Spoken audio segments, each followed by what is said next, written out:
자, 오늘 이수연의 F부터 출발하겠습니다. 오늘은 지수의 하락이 계속되는 가운데 2,500포인트를 장중에 이탈한 코스피 왜 이탈하는지 체크를 해보고요. 정부가 밀고 기업이 당기는 그 섹터, 로보테마 확인하겠습니다. 마지막으로 경영권 분쟁 이슈가 있는 한미사이언스까지 세 가지 테마 짚어볼게요. 자, 오늘 지수의 흐름부터 보도록 하겠습니다. 오늘 아침에 낙폭 좀 많이 빠졌습니다. 2,500포인트를 붕괴했죠. 2,491선까지 터치했던 지수가 그래도 오전 10시 기점으로 낙폭을 좀 줄여가는 모습이었는데 지금은 2,500선 기준으로 간당간당한 흐름이 연출이 되고 있습니다.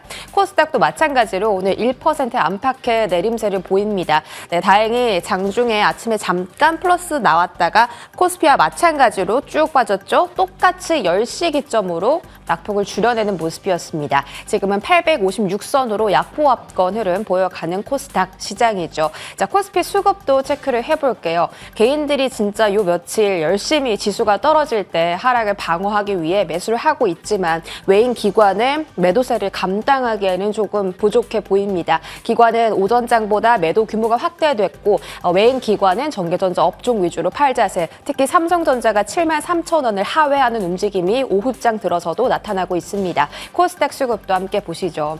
마찬가지로 개인이 열심히 사다가 지금은 매도고요. 기관이 코스닥에서 매수 사인 들어오고 있습니다. 그리고 선물 시장에서도 기관이 순매수 들어오고 있는데 외국인은 코스피, 코스닥 그리고 선물 시장까지 오늘 전반적인 매도세를 강하게 나타내고 있습니다. 자, 시장 왜 이렇게 떨어지는 걸까요? 요인들을 좀 정리를 해봤습니다. 지금 금리 인하 기대감 때문에 12월 달에 한국 증시가 너무 많이 올라서 조정이 필요하다라는 이야기도 있습니다.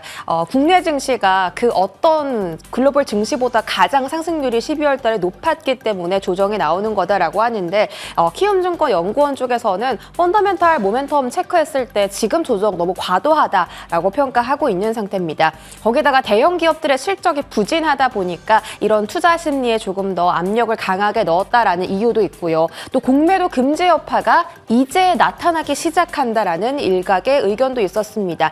파생 상품도 저평가되고 있지, 금융당국이 또 최근에 외국인 불법 공매도에 대해서 좀 제재를 가했잖아요. 그래서 외인 기관이 국내 증시를 좀 회피하는 거다라는 이야기도 나오고 있습니다. 거기다가 최근 들어 달러당 원화 가격이 계속 높아지고 있죠. 오늘도 1,330원 상향했는데 이런 부분들도 지정학적 리스크 때문에 높아지면서 여러 가지 사인 들이 지수 하방 압력을 가하고 있다라고 평가를 하고 있습니다. 특히 금융업계 관계자가 외국인 선물 기관에 매도 종료가 필요하다라고 했는데 오늘 기관 선물 시장 순매수 들어오는 부분 체크해 보시고요. 자, 2월 13일에 그 MSCI 지수 변경일입니다. 여기서 가장 지수 편입될 가능성이 높게 평가된 종목이 한진칼이었습니다. 그 다음은 알테오젠, 그 다음 두산 로보틱스는 편입될 가능성이 낮음으로 평가됐고요. 에코프로 머티 같은 경우는 실패할 거다라는 증권가 의견이 나왔습니다. 또 편출될 가능성이 있는 종목은 펄어비스와 호텔신라 중에 한 종목이 될 것이다라고 하니까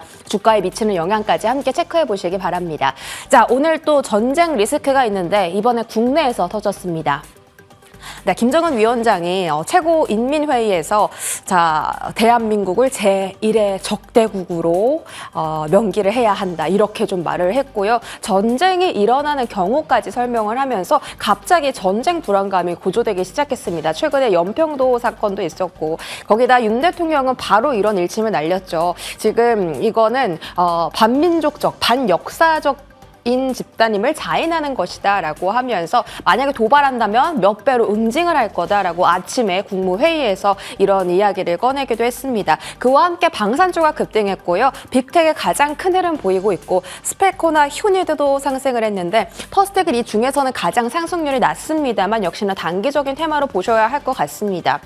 그리고 지금 또 오늘 아침에 나온 소식이 어제 나온 소식이 카타르 LNG선 이제 홍해 운항 일시 중단한다고 하는데 그렇다면 그렇다면 한국이 받을 영향은 뭘까 하고 좀 찾아봤더니 한국이 카타르에서 천연가스를 가장 많이 수입을 해오고 사우디에서 석유를 가장 많이 수입을 해오거든요. 그래서 중동 지역에 대한 의존도가 상당히 높은 국가가 바로 우리나라인데 지금 그린 수소도 90% 정도 중동에서 수입을 할 계획이었는데 이 그린 수소 그리고 암모니아 형태로도 수소를 수입을 해오는데 이게 조금 리스크가 커질 가능성이 있다라는 겁니다. 그래서 수소와 암모니아 관련주가 영향받을 가능성 한번 눈여겨보시고요. 또 11차 전력수급 기본계획 초안 발표에서도 에너지와 지금 관련해서 조금 사안이 변경될 수도 있다고 합니다. 이쪽에서 가장 중요하게 체크해 보실 거 원전 관련주들의 영향입니다. 함께 이야기 짚어드렸고요. 자, 다음 테마 확인해 보시죠.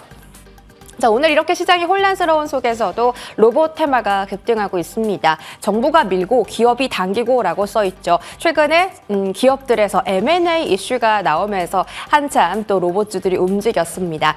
오늘 나온 소식입니다. 산업통상자원부에서 제4차 로봇 기본계획을 확정을 했습니다. 그 내용을 쭉 살펴봤더니 이렇게 5가지로 좀 분류를 해봤습니다. 뭐 로봇도 보급하고 부품 국산화율도 증가시키고 뭐 인력도 충원시키고 거기다가 가장 문제가 된 게 기업들이 발전을 하려고 하는데 규제가 계속 막고 있잖아요. 이 규제까지 51개의 규제를 개선하겠다 이런 내용들의 조항이 포함이 되어 있었습니다. 자, 그리고 기업 쪽에서 좀 찾아본 이슈 삼성전자가 뉴빌리티라는 스타트업에 최근에 30억 원을 투자했는데 올해 상반기에 추가적인 투자를 할 계획이래요. 뉴빌리티는 상장사는 아니지만 관련주를 찾아보니 한컴 위드가 있었습니다. LG전자도 로보티즈와 조금 협력을 좀 강화하는 단계고 뉴로메카도 포스코 ICT, 한화 그리고 LG까지 지금 대기업들이 많이 노리고 있는 상태이기 때문에 뉴로메카의 M&A 협력 소식도 하나의 기대 포인트로 작용을 하고 있습니다.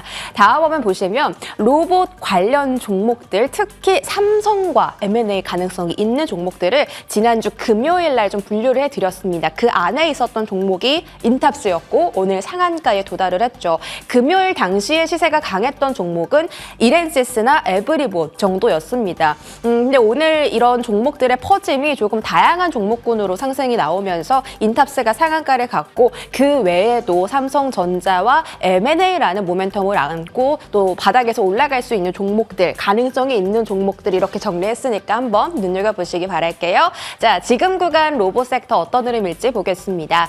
인탑스가 밑꼬리를 길게 달고 강한 급등, 상한가를 아침에 직행한 이후에 그 자리를 유지해주고 있고요. 에브리봇 같은 경우는 윗꼬리가 좀 빠졌습니다. 아침에 강했던 에브리봇은 밑꼬리가 빠지고 티로보틱스 같은 경우는 오후장에 갑자기 VI 걸리면서 급등을 했죠. 12%, 12.9% 정도 상승이 나오고요. 푸른기술 이삭 엔지니어링도 아침부터 올랐던 종목입니다. 특징이 아침에 올랐던 종목은 좀 상승분을 반납하고 오후에 급등한 종목은 지금 자리를 잘 지켜주고 있다는 점이네요. 계속 체크를 해드리도록 할게요. 자, 마지막으로 하나 더 보겠습니다.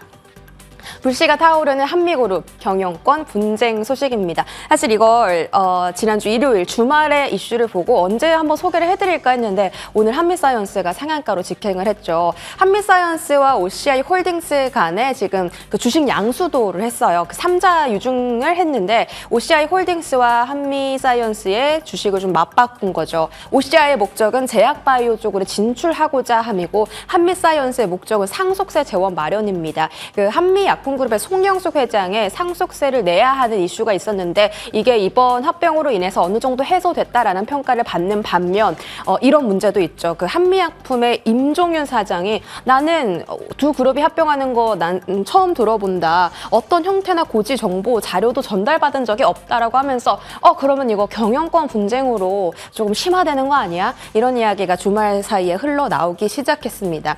지분 구조는 이렇고요. 한미약품 그룹의 송영숙 회장 그리고 한미사이언스 임주연 사장의 지분은 포함하면 3%인데 각각 한미약품 임종윤 사장, 부사장의 지분만 봤을 때는 각각 9%로 조금 더 의결권을 행사할 영향력이 높다라고 볼 수 있겠죠. 만약에 대주주 일가에서 반대한다면 이런 경영권 싸움이 좀 치열해질 것으로 보이는데요. 일단 한국투자증권과 대신증권에서 제시한 목표 주가는 42만 원, 44만 원 정도로 한미약품 주가가요. 꽤나 지금 구간에서 조금 더 업사이드를 열어두고 보고 있습니다. 이 이야기 이야기는 계속 팔로잉 해야 하는 이야기라고 증권가에서 이야기하고 있으니까 참고해 보시고요. 현재 구간 한미사이언스 섹터 흐름 보겠습니다. 스탁 볼게요. 자, 29.79%로 상한가에 직행을 했고 사실 이 이야기가 일요일에 나왔잖아요. 어제 상승하더니 떨어졌거든요. 음봉 전환했는데 오늘 갑자기 또 거래량이 실리면서 급등을 한 겁니다. 앞으로 계속 뭐 대한항공, 한진칼 이쪽처럼 이슈를 안고 상승을 할지 두고 봐야 할 것 같습니다. 여기까지 브리핑 전해드렸습니다.